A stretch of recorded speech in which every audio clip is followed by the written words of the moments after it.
Chromatic aberration discuss किया था, तो जिन लोगों ने असाइनमेंट भेजा है और जिन्होंने और भी वीडियोस वगैरह या उस पे ऊपर पढ़ा है, उसमें कुछ क्वेश्चंस या कुछ डिस्कशन करना है।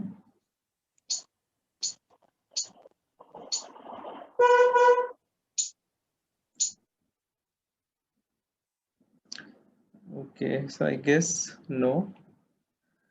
ठीक है, सो we'll discuss with monochromatic aberration.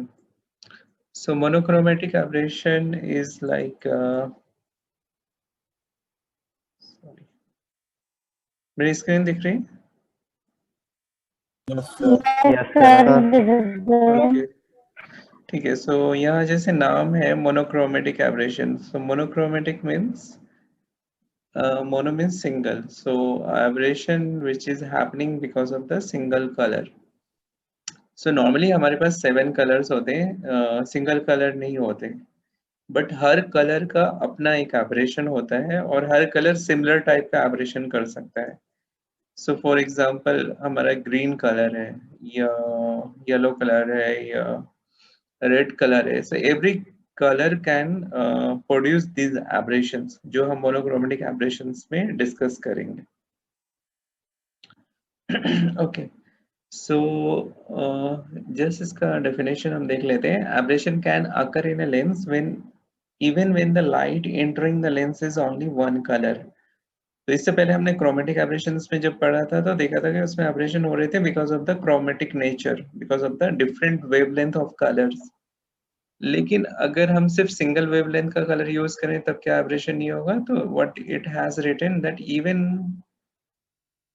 when we are using a light of only one color or only one single wavelength, still there would be aberrations, and these aberrations called monochromatic aberrations, and these are more troublesome for cameras or optical system than for prescription ophthalmic lenses, but are still of definite concerns when designing a spectacle lens and evaluating visual performance.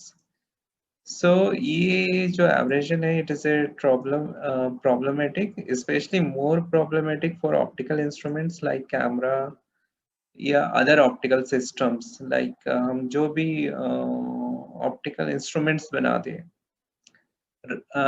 if we compare with the ophthalmic lenses और glass lenses से जब compare करेंगे तो these monochromatic aberrations are more problematic for cameras or optical system, but still इस तो इसका मतलब ये नहीं है कि ये लेंसेज में, हम जो ग्लासेस के लेंसेज यूज करते हैं या हम जो स्पेक्टिकल लेंसेज यूज करते हैं उसमें ये एब्रेशंस नहीं कॉज करते हैं, but are still of definite concern when designing a spectacle lens and evaluating a visual performance. So overall हमने क्या देखा कि monochromatic aberrations basically impact our visual performance, ठीक है? So it will also impact our visual performance.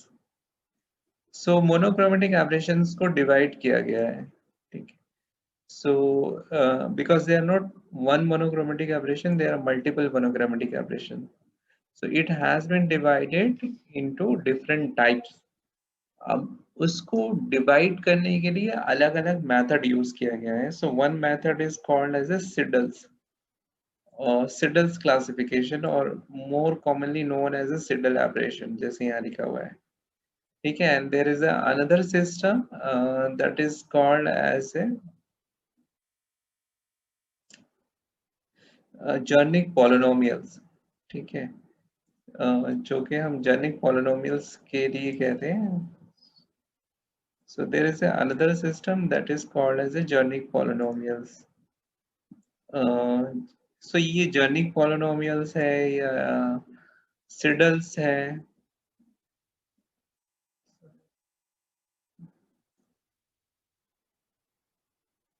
या हम Seidel abrasion की बात कर रहे हैं. This all are the classification system.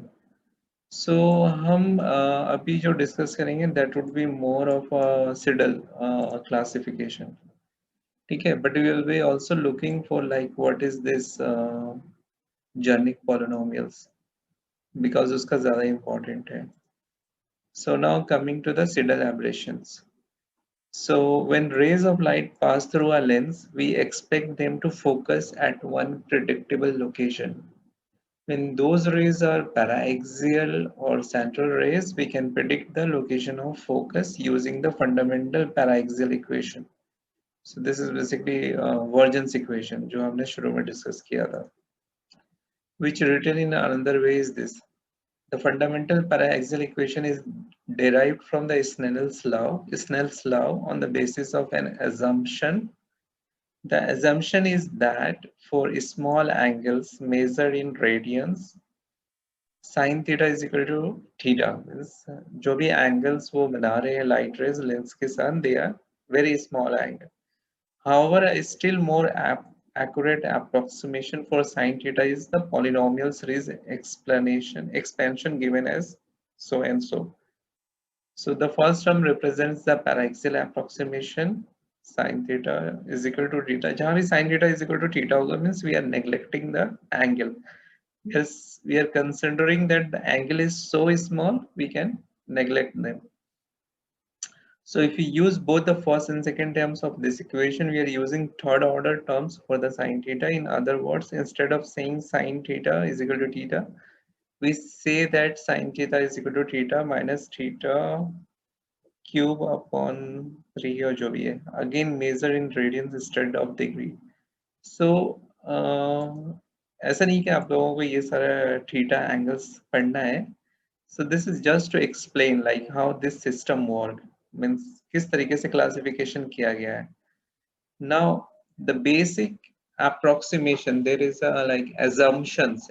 जो हमारा Siddle aberrations classification है उसमें एक assumptions है. And what is that assumption? So that assumption is that when rays light pass through a lens, we expect them to focus on a predictable location. When those rays are paraxial rays, we can predict the location of the focus using the fundamental paraxial equation. So the fundamental, so like, let me explain like what is this. So suppose there is a lens, अगर ये lens है और यहाँ से कोई light rays pass हो रही है. So all the light rays which are central or paraxial, so these are the central or paraxial. Paraxial means those are very near to the optical axis or principal axis. Those are called paraxial rays or also can be called as a central rays. Then हमारे पास दूसरे types के rays हैं, those are the peripheral rays. So these are the peripheral rays. So these peripheral rays behave differently than central rays. So जो हमारा central rays है, we can expect them that they will focus at a single point. So all the light rays will come and they will focus at this single point, and they will make it a perfect image. Real मतलब theoretical क्या होता है? We also think that these these peripheral rays, they should also focus at the same point. ठीक है? They should also focus at the same point to make a perfect image. But actual life scenario में ये होता नहीं है, ये जाकर दूसरी जगह फोकस होते हैं. कुछ यहाँ फोकस हो जाएंगे, कुछ यहाँ हो जाएंगे, कुछ यहाँ, एंड दैट cause aberrations. ठीक है, ये एक्चुअली में होता क्यों है? It is happening because of the this thing. So let me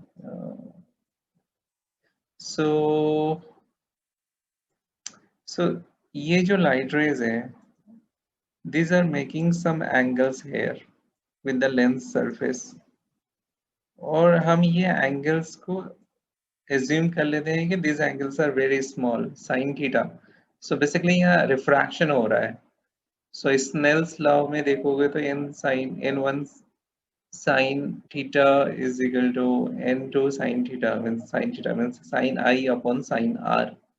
So जो साइन है जिसमें बेसिकली हम एंगल्स देख रहे हैं like perpendicular, hypotenuse, everything, so we are neglecting all those factors, और जिसकी वजह से हम एज्यूम कर लेते हैं कि सारी की सारी लाइट रेस एक जगह पॉइंट पर आकर फोकस होंगी. लेकिन एक्चुअल लाइफ सिचुएशन में ऐसा होता नहीं है. रियल लाइफ सिचुएशन में these angles are having some values. ठीक है, और ये एंगुलर जो पेरिफेरल लाइट रेस बनाती हैं वो सेंट्रल लाइट रेस से बहुत ही डिफरेंट होती है. जिसकी वजह से ये light rays different different points पर फोकस होती हैं और एक परफेक्ट इमेज नहीं बनाती है. And because of that, since there are no perfect image, so we say that there is an aberration in the lens. अब कुछ lenses में ये aberrations ज्यादा होते हैं, कुछ में कम होते हैं. और इसमें जो second point important है, these monochromatic aberrations are basically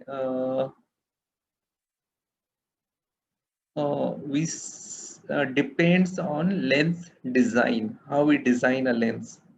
ठीक है, तो जैसे हमने देखा था कि क्रोमेटिक एब्रेशन किस पे डिपेंड कर रहे थे.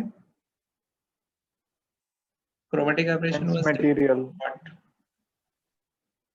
So it depends. Chromatic aberration was depending upon the lens material. Lens किस material से बना हुआ है. लेकिन जो monochromatic aberration है, that does not depend on lens material. Lens आप किसी भी material से बना हो. They basically depends upon what is your lens design. ठीक है. So design could be many things. Like एक हमारा biconvex हो गया. Other design could be this one. Sorry. I wanted to make a meniscus design हो गया, now plano हो गया, plano convex. So there could be multiple designs. So this monochromatic aberration basically depends on lens design, not on the lens material. ठीक है. So इसी तरीके से Siddal aberration एक like classification system है जो कि basically हम use करते हैं monochromatic aberrations को define करने classify करने के लिए. Now the point जो यहाँ important है यहाँ से. So using third order terms, Siddal classified aberrations into 5 categories. So we only have to like mention this thing. So Siddal classification classify aberration into 5 categories. And these all 5 are interrelated. Interrelated मतलब कि we'll talk about those 5 categories. So her categories का मान लो एक aberration होगा तो दूसरा aberration भी, एक aberration ज्यादा होगा तो दूसरा aberration भी ज्यादा होगा. So that's how it interrelated. So making a lens change to reduce the amount of one aberration can affect the magnitude of other aberrations. So that is what meaning of interrelated.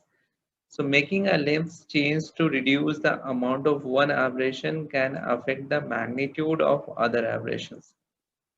So these 5 aberrations have become known as the Siddal or third order aberrations.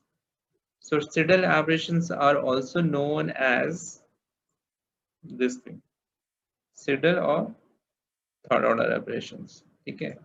So this question could come into objective question. Like Siddal's aberration को और किस नाम से जानते हैं? तो it is also known as a third order aberration. And Siddal aberrations are the part of which aberrations? It is the part of chromatic aberration. Or it is a classification system of chromatic aberration. So there are other aberrations that will occur when using high order approximations such as fifth or seventh order. अभी हम इसको नहीं discuss कर रहे हैं. ठीक है, that we will discuss later. So now what are those 5 aberrations? Name. So these 5 aberrations are 5 Siddal aberrations are spherical aberration. The first है हमारा. Second is the coma. Third is the oblique astigmatism.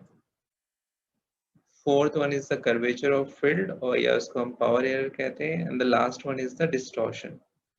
So totally there are 5 aberrations, Siddal's aberration. So we will discuss one by one. So this one is the first, coma is the second, oblique is the third, and curvature of field, yeah, power error is the fourth, and distortion is the fifth aberrations. So very simple. Siddal's aberration, there are totally 5 aberrations, and Siddal aberrations are also known as a third order aberrations. ठीक है.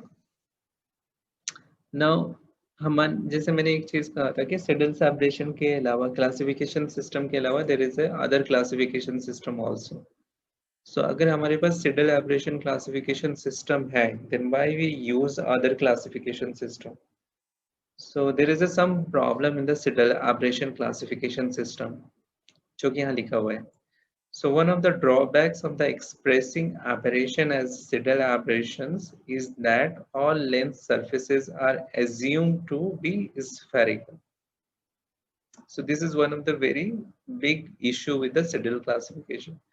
Siddle classification क्या assume करता है कि जो भी lens में हम aberration calculate कर रहे हैं, these lenses are spherical lenses. हालांकि और spherical surface, but practically it is not always every lens is spherical. ठीक है, कुछ lenses का aspheric shape भी होगा, कुछ lenses का toric shape भी होगा. So that's why this Siddle aberration might not be true in all cases. ठीक है, so that is one basic fundamental thing जो आप सबको पता होना चाहिए, like what is the problem in the Siddle classification. So to better describe Siddle aberration, for surfaces that may not spherical, such as the refracting surfaces of the eye, that is cornea, which is a aspheric shape, a different system works better. And what is the different system? The different system is known as a Jernik polynomials. ठीक है? So that different system that we use in place of Siddle aberration is called Jernik polynomials classification system. So it is a very complex mathematical classification system जिसके ऊपर हम नहीं जा रहे, because that you will be reading in your third years, basically Jernik polynomials classification system. So आज हम इसको नहीं जा रहे हैं डिस्कस करने, but basically you should understand like what is Jernik polynomials classification system. So Jernik polynomials classification system are come into existence because the existing Siddle aberrations only correctly classify aberration for a spherical surface. But for those surfaces which are not spherical, for example, our eye, cornea. So cornea is not spherical; it is a aspheric shape. So for that shape, we need Siddle aberrations might not be give a true picture of aberration. कि हमारे eye में क्या aberrations है. So उसके लिए we need to use another system that will work on aspheric surfaces also, and that system is Jernik polynomials. Okay, so we are not going into this.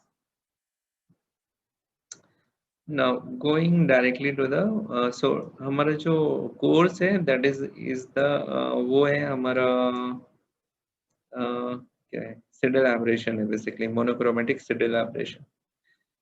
And these are the Jernik polynomials classification system. So they have classified in the first, second, third, fourth, fifth, sixth, seventh order, 10th order. So these are. So going back to the Siddle aberration. So we will discuss one by one. So what was the first aberration according to the Siddle aberration? Spherical aberration. Spherical. And the second one is? Oblique astigmatism. Comma. Third is oblique astigmatism. Oblique Fourth astigmatism. is power error. Field of curvature. Fifth is Distortion. ठीक है. So अभी हम one by one करके discuss करें, उससे पहले किसी का कोई क्वेश्चंस? Yes, sir. इनको this is Siddle aberration है, इसको third order aberrations क्यों कहते हैं? No, so it basically classified on the basis of mathematical calculation. जैसे यहाँ इन्होंने उसका दिया है like the first term represents the paraxial approximation. If you use both the first and second terms of this equation, we are using third order terms for sine theta. In other words, instead of saying sine theta, we say that sine theta so and so. So basically it is it is basically according to the mathematical classification. जो mathematical classification और जो mathematical formula जो Siddle aberration ने use किया है, so on the basis of that it comes into third order. ठीक है. Now Jernik polynomials में third order aberration different होता है. ठीक है. So to answer the question, it is only on the basis of mathematical calculations or formula that Siddle aberrations have used, classification system have used.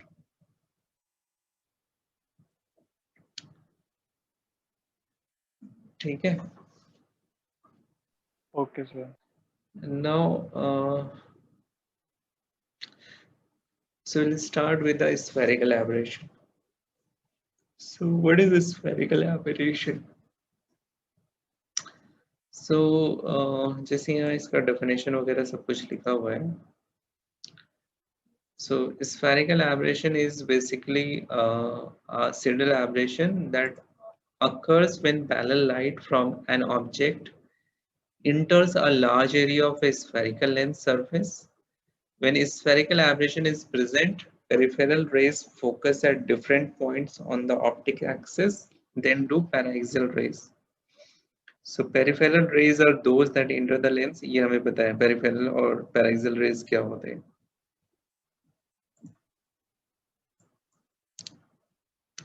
So spherical aberration occurs when the object point is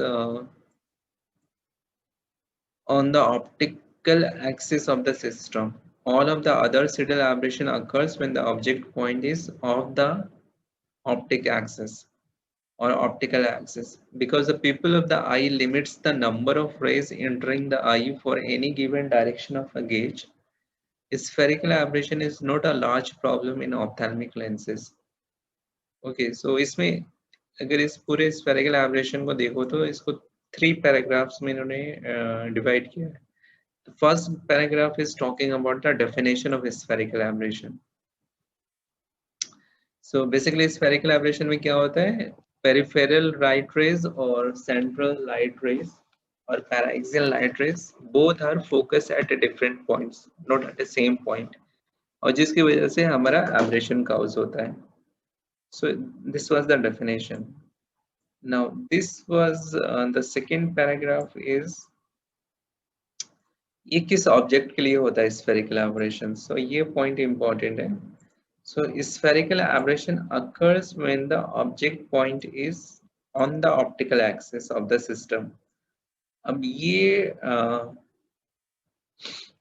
statement को समझना बहुत जरूरी है, because इसके बाद हमारे जितने भी aberrations हैं those are not for the object on the optical axis of the system. इसके बाद हमारा जो भी aberration है those are for the off axis object. On axis, off axis. On axis मतलब optical axis. जो ऑप्टिकल एक्सिस पे object होते हैं उसके लिए हमारा स्फेरिकल एब्रेशन होता है, जैसे यहाँ लिखा हुआ है all of the other signal aberration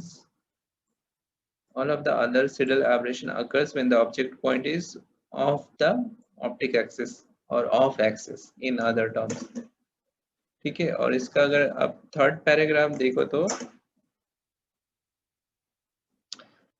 like spherical aberration कितना ज्यादा प्रॉब्लमेटिक है हमारे आईज के लिए या हमारे ऑप्थेल्मिक लेंसेज के लिए. तो this is the answer.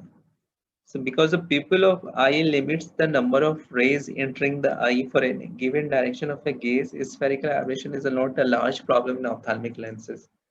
So चूंकि हमारा जो pupil का size होता है it is a like self regulatory, वो अपने आप ही constrict या dilate होता रहता है. So whenever there is a more light, so हमारी pupil small हो जाती है. तो हमने spherical aberration में जो basic हमने देखा क्या होता है, peripheral light rays की वजह से हो रहा है. जब हमारी pupil ज्यादा स्मॉल हो जाती है तो पेरिफेरल लाइट रेस को आइस के अंदर इंटर नहीं करने देती है, जिसकी वजह से वो डिफरेंट पॉइंट ऑफ फोकस वाला फेनोमेना अपने आप ही कैंसिल हो जाता है. तो हमारे आई का pupil साइज बहुत हद तक इसको कंट्रोल कर लेता है, बट स्फेरिकल एब्रेशन ज्यादा प्रॉब्लमेटिक होता है इन द नाइट टाइम.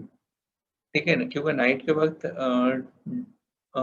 जो लाइट डिम होती है डे के कंपैरिजन में, तो हमारी pupil ज्यादा साइज में बड़ी होती है नाइट के टाइम में, डायलेट होती है, और जिसकी वजह से लाइट ज्यादा आईज के अंदर जाती है और जिसकी वजह से प्रॉब्लम होती है. स्पेशली कुछ पेशेंट्स आएंगे एंड दे टिपिकली कंप्लेन कि नाइट के वक्त उनको प्रॉब्लम होती है ड्राइविंग करने में, सामने से कोई लाइट आती है तो फिर बहुत ही प्रॉब्लम होता है. So that is the problem basically of the spherical aberration, because there are too many lights and also the peripheral lights which are going into the eyes and they are focusing at different points, और जो कि ice में abrasion, glare और दूसरी सारी चीजें imperfect image create कर रहा है.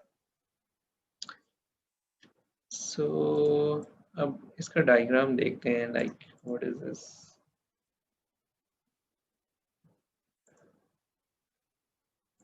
So this is the diagram of spherical aberration. So यहाँ अगर हम देखें central light rays. So these are the central light rays. So central light rays are focusing at a perfect point, this point, जो भी यहाँ black से show रखा है, ठीक है? They are focusing at this perfect point. In fact जो थोड़ा सा paraxial है ये वाला, ये भी इनफैक्ट इसी पॉइंट पर फोकस हो रहा है. Now look at peripheral light rays. These are the peripheral light rays. So they are focusing at totally different point at this point.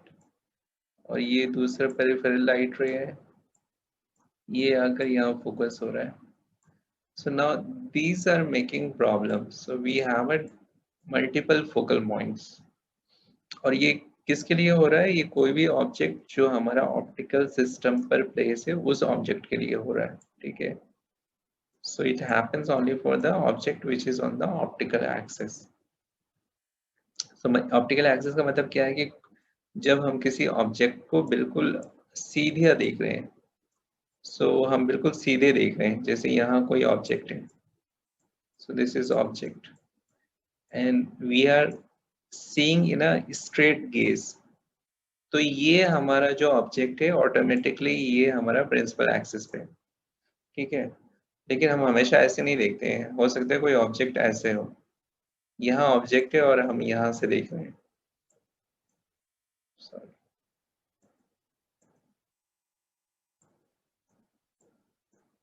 और हम ऐसे देख रहे हैं. अभी जो ऑब्जेक्ट, इसी ऑब्जेक्ट को हम देख रहे हैं. अभी ये जो ऑब्जेक्ट है हमारा प्रिंसिपल एक्सिस पे नहीं है, it is off axis. So जो हमारा ये स्फेरिकल एब्रेशन होता है, it is only happening for the object which is on the principal axis और which is on the off axis. So real life में इसका मतलब क्या है? जब हम सीधा देख रहे होते हैं, बिल्कुल स्ट्रेट लाइन में देख रहे होते हैं, और इसको मेडिकल टर्म्स में हम कहते हैं, हम जब प्राइमरी गेज में देख रहे होते हैं. प्राइमरी गेज, प्राइमरी गेज मतलब आप बिल्कुल स्ट्रेट देख रहे हो. So that is called as a primary gauge.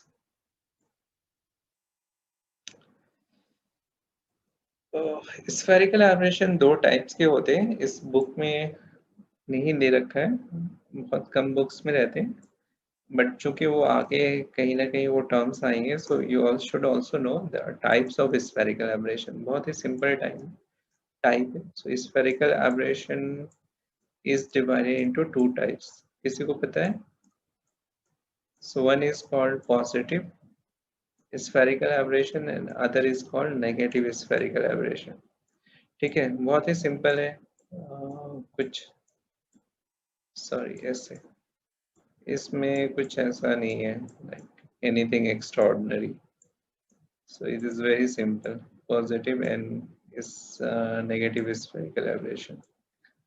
So what is positive and what is negative spherical aberration? So जैसे यहाँ आप जो डायग्राम देख रहे हो, अभी जो प्रेजेंट डायग्राम है इस वाले पिक्चर में, so it is a positive spherical aberration. So positive spherical aberration जब कहते हैं, जब हमारा peripheral light rays they focus before than the central light rays. तो यहाँ अगर हम देखें तो हमारा जो ये सेंट्रल लाइट रेज है वो पहले फोकस हो रहा है, then the peripheral light rays. So ये central light rays है. Sorry.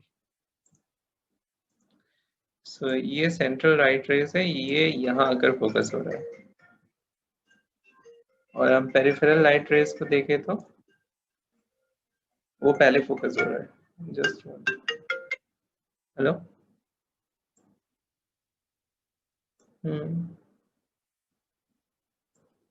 ठीक है। हम्म हम्म, हम्म। एक बार उनको बोलते वही नहीं मानते हैं। हाँ। हम्म हम्म। ठीक है ठीक। ठीक है।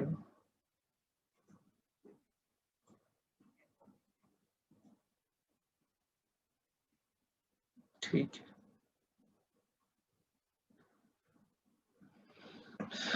सो ये पॉजिटिव स्फेरिकल एब्रेशन है। सो इसमें क्या हो रहा है, जो पेरिफेरल लाइट रेज है वो पहले आकर फोकस हो जा रही है बिफोर द सेंट्रल और पैराक्सियल लाइट रेज। सेंट्रल और पैराक्सियल लाइट रेज बाद में जाकर फोकस हो रही है। So this type of aberration is called as a positive spherical aberration. ये है spherical aberration ही, क्योंकि peripheral light rays different point पे focus हो रही है और central light rays different point पे focus हो रही है। Just इसके opposite होता है negative spherical aberration में। Negative spherical aberration में क्या होगा, इसका opposite क्या होगा condition? Anyone? Sir paraxial light rays बाद में फोकस होंगी। तो Peripheral नेगेटिव स्फेरिकल एब्रेशन में क्या होता है, जो हमारा ये सेंट्रल पैराक्सियल और पैरे होंगी। पैराक्सियल लाइट रेज है, ये पहले फोकस हो जाती है, और जो पेरिफेरल लाइट रेज है वो हमारी बाद में जाकर फोकस होती है। So just opposite of this. So ये पेरिफेरल लाइट रेज है, ये बाद में फोकस हो रही है। ठीक है। सो जस्ट इसके अपोजिट हो रहा है हमारे पहले वाले condition. So that is called negative. ठीक है। सो नॉर्मली हमारा जो मोस्ट कॉमनली जो स्फेरिकल एब्रेशन होता है वो पॉजिटिव ही होता है, कुछ कंडीशन में नेगेटिव होता है। सो नेगेटिव स्फेरिकल एब्रेशन ज्यादा प्रॉब्लमेटिक होता है इन दोनों में अगर हम कंपेयर करें तो, but commonly we see positive spherical abrasion.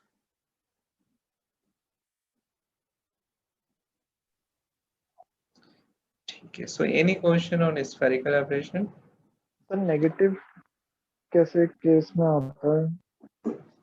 क्या? नेगेटिव स्फेरिकल एब्रेशन है वो थोड़ा कैसे जोर से होता बोलो, है? तुम्हारी आवाज कम आ रही है। सर जो नेगेटिव स्फेरिकल एब्रेशन है ये कैसे होता है?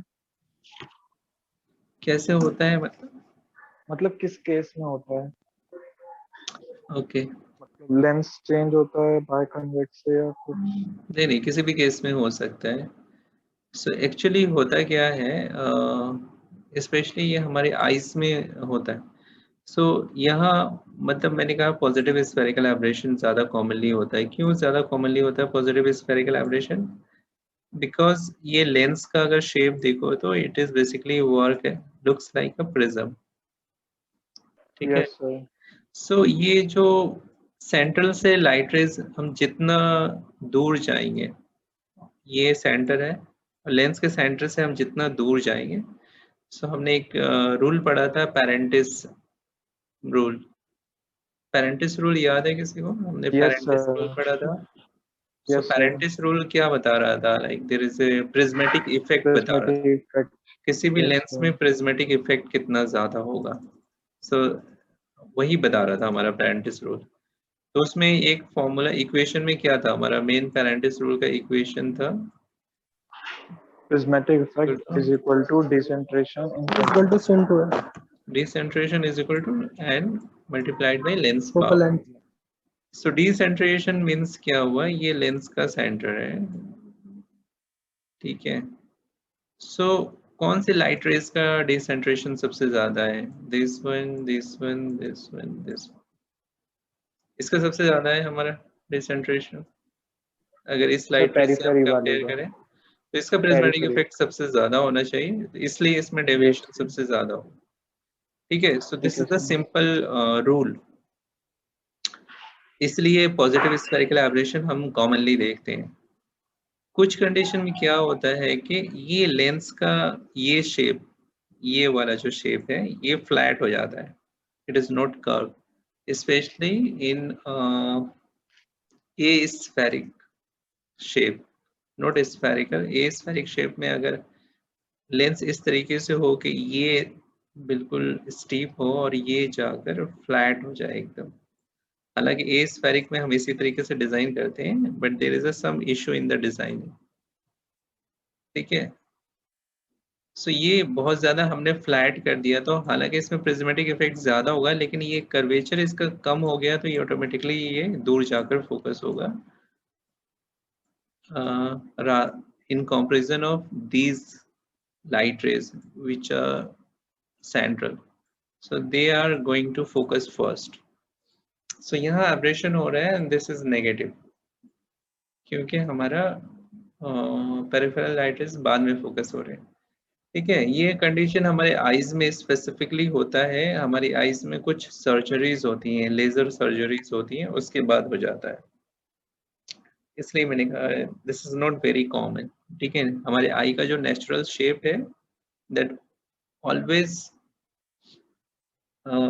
इंड्यूस पॉजिटिव स्फेरिकल एब्रेशन, ये कोई भी लेंस का नेचुरल शेप है, लेकिन उस शेप में हम कुछ ऑल्टरेशन कर देते हैं तो that can cause a negative spherical aberration।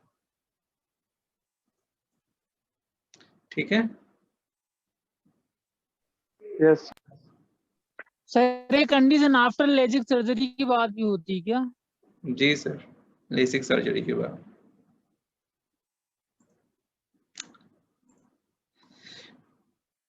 ठीक है, so this was about the like spherical aberration। The second aberration is the coma। So the second serial aberrations is coma। So coma कब होता है? So when the object point is off the axis of the lens, there is a difference in magnification for rays passing through the different zones of the lens. Zones could be considered to be imaginary donut-shaped rings on the lens, each having a longer radius. The focal area of the peripheral zones lie in a different location than those of the more central rays. So instead of forming a single point image of the optic axis, the image appears comet or ice cream cone shaped. The point of the cone points toward the optic axis. This aberration is known as a coma। ठीक है, अब इसमें जो important point जो समझने का है, so इस पूरे कॉमा में क्यों होता है, so this is the important first thing, when the object is off axis of the lens and there is a difference in the magnification. Now this is the very important term to understand. There is a difference in magnification for rays passing through the different zones of the lens, and because of this coma happens। ठीक है, बस ये चीज समझने का है, इसके अलावा ये सारी चीजें उसका फर्दर एक्सटेंशन है, but this thing is to understand। So why coma happens? So coma happen when the object is off axis of the lens, and because the object is off axis, so off axis का मतलब क्या हुआ है, again I am making a lens, so this is the principal axis और यहाँ कोई object है, now object is not on the axis। so और यहाँ अगर हम इसको देख रहे हैं,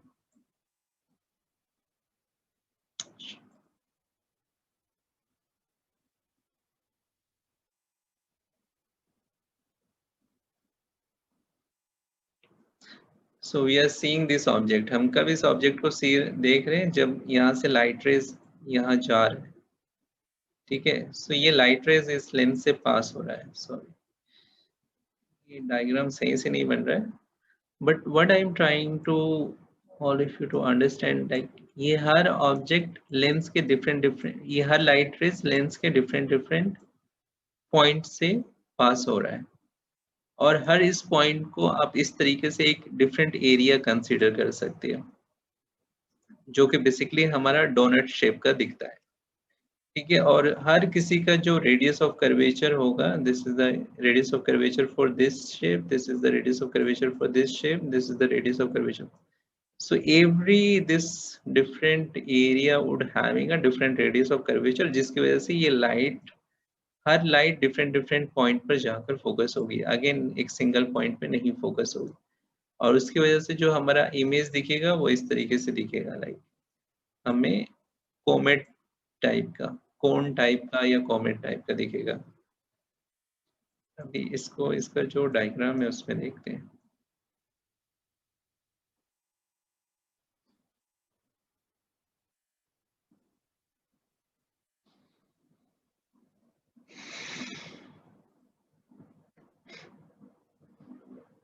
ठीक है, so this is the diagram, किस तरीके से दिखेगा। अब इसमें इन्होंने ज्यादा एक्सप्लेन नहीं किया है ना, मैं एक बड़ा सा पिक्चर बना के ट्राई करता हूँ।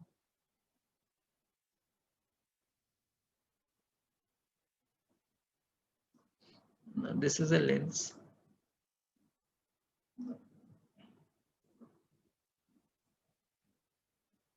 This is the principal axis, और ये कोई हमारा पॉइंट ऑब्जेक्ट है जो कि हमारा ऑफ एक्सिस है, और यहाँ से लाइट रेज जा रही है। हमने 3 लाइट रेज ले लिया फॉर एग्जांपल, एक लाइट रेज यहाँ से गई, एक लाइट रेज यहाँ से गई, एक लाइट रेज लेंस की यहाँ से गई।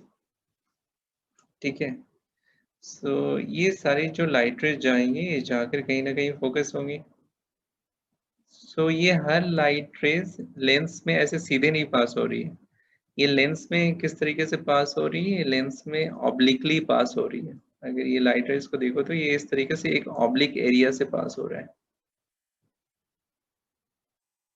ठीक है, जो कि हम नॉर्मल केसेस में हमारा जब हमारा ऑब्जेक्ट ऑन एक्सिस रहता है तब लाइट रेज किस तरीके से पास होती है, ये ऑब्लिकली नहीं पास होती है, बिल्कुल सीधी पास होती है।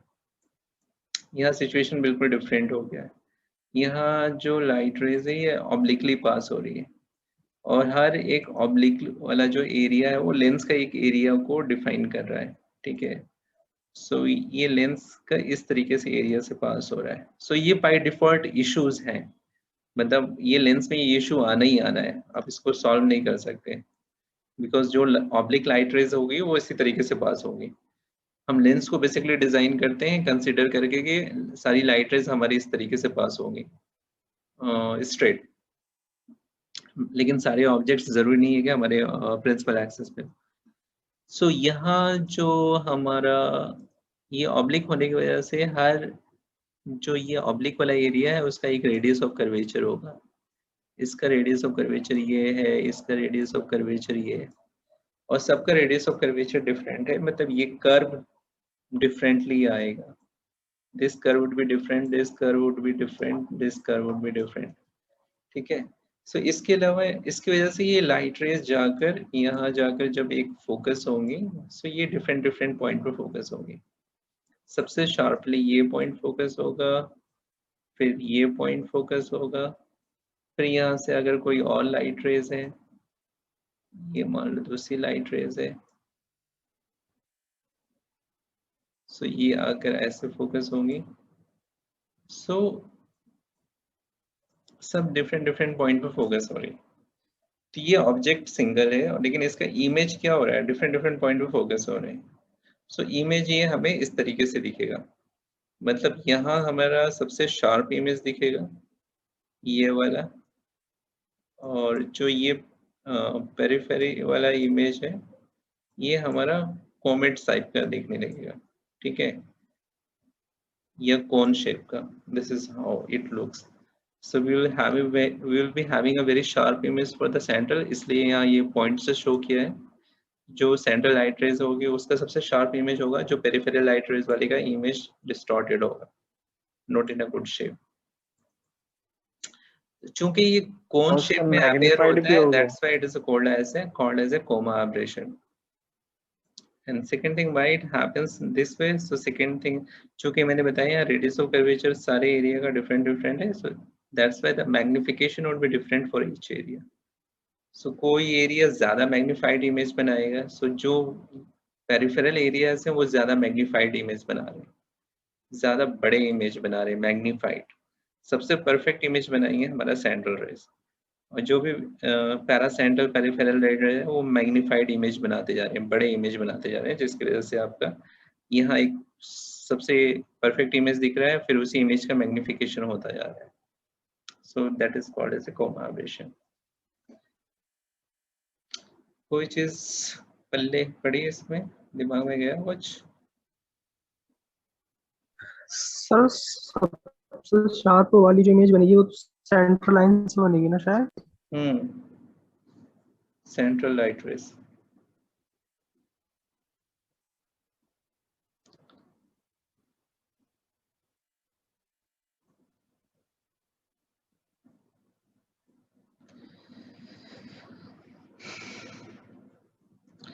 ओके सो ये मैंने कहा था ये इम्पोर्टेंट पॉइंट है और ये जोन को आप समझ सकते हो डोनट शेप डोनट अगर देखा होगा तो कंसीडर दो shape as a donut ring type shape.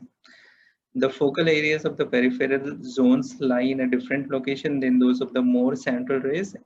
So instead of forming a single point image of the image of the optic axis, the image appears comet or ice cream cone shaped. So the point of the cone points toward the optic axis. This aberration is known as a coma. So this is about the coma aberration.